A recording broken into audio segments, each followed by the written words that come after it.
Biden is visiting Europe. His message is simple: Russia cannot be allowed to win this war. But the message from Italy is entirely different. Italy may soon abandon its plans to abandon Russian gas.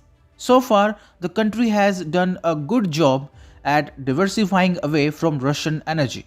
Not anymore. Hi and welcome, you're watching Outright. We tell you the right side of the story. Subscribe to our channel and press the bell icon for such outright videos. The government of Italy, led by Prime Minister Giorgia Meloni, is backed by two major alliance partners. One is the Democratic Party and the other is the League Party, led by Matteo Salvini. Now, the League Party wants to make radical changes in the country's Russia policy. As per a report by decode39.com, the League Party is planning to change bosses of the country's two biggest energy companies, Eni and Enel. The party wishes to see a change of pace in the drive to decouple from Russian energy.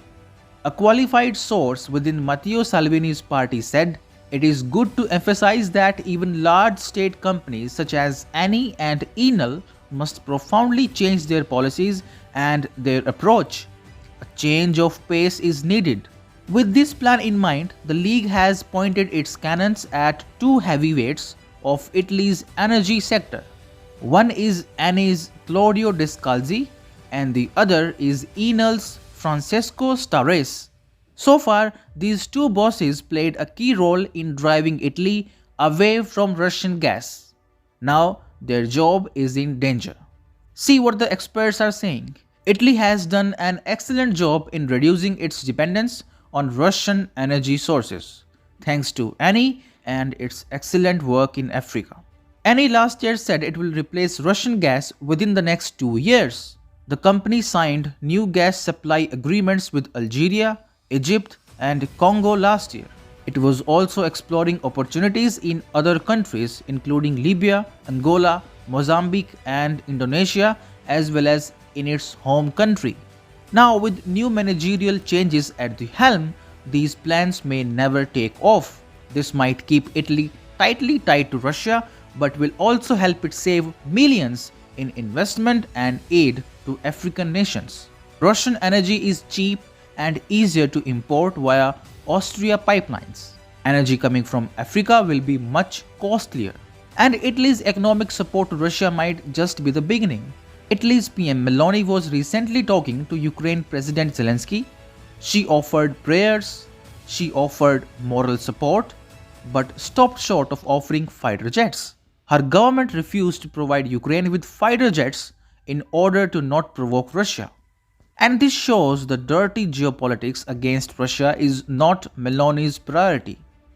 She indeed has bigger fish to fry.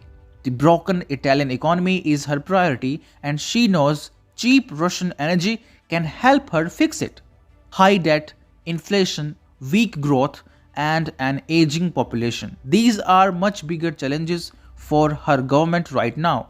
Italy's GDP will likely expand just 1% this year, down dramatically from the 6.5% growth recorded in 2021. The country's debt to GDP ratio is 159.4%, an all-time high, and dwarfed in the Eurozone only by Greece. The government has spent more than any other country in the EU, about 66 billion euros or 3% of GDP, for tax breaks and subsidies to help companies and poor households pay their energy bills.